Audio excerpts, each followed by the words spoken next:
আমি তাইলে এখন জায়গা মাই কল দিতেছে যাওয়ানের লেগে। আপনি এত ডরান কেন আপনার মায়ের? আমার মায়ের দেখছো না, শুনছো না তার কথা? তোমার ডর লাগে নাই? তাইলে আমি তার পোলা, আমি ডরাবো না? তাহলে আমাকে কি হইব?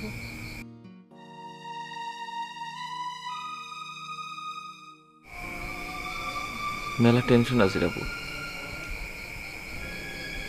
মেলা টেনশন আছে। মায় এটা জীবনও মানবো না। এসব শুনলে আমার আরো বেশি টেনশন লাগে। তুমি কোনো টেনশন করো না রাবু। ম্যাগিও ঠিক আমার মতোই কোয়ালিটিতে কোনো ছাড় দেয় না। 7টি দেশের সেরা খামার থেকে আসে ম্যাগি নুডলসের ময়দা। মা হিসেবে এটাই আমার জন্য গিফট।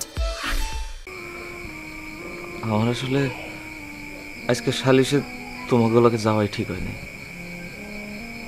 আমি একলা গেলেই পারতাম। আপনি দাদুরে যাইবার কথা কইছেন, দাদু আপনার লগে যাইবার চাইছে। আপনি না গেলে তো দাদু যাইতই না। কিন্তু তোমারে আর আমারে এক লোকে দেখে মায়ের মনে তো সন্দেহ ঢুকে গেছে। আমি না গেলেই হইতো।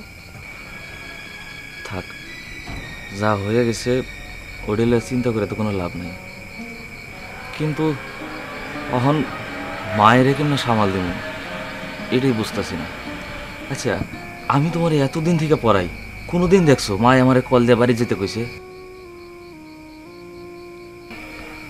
কিন্তু আজকে ঠিকই মা কল করছে। আপনার মায় কি আজকে আপনার জেরা করব? তা তো করবই, শালি সেই যারা করা শুরু করছিল, বাড়িতে গেলে কি ছাড়বো? তাহলে আজকে আর দেরি করেন না, যান তাড়াতাড়ি। ঠিক আছে। দাদুর সাথে দেখা করে যাবেন না? দাদু আপনার অনেক পছন্দ করে। মায়ের আচরণে স্যার খুব কষ্ট পাইছে, তাই তার সামনে যাইতেও খারাপ লাগতেছে। তারপরেও দাদুর লগে দেখা করে যান, দাদু আপনার অনেক পছন্দ করে। আচ্ছা ঠিক আছে।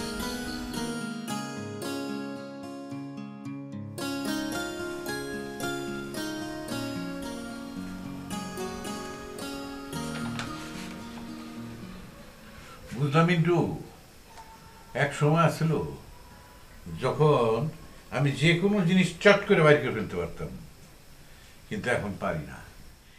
এই বইটা আমার অনেকবার পড়া, কিন্তু এখন খুঁজে পেতেছি না।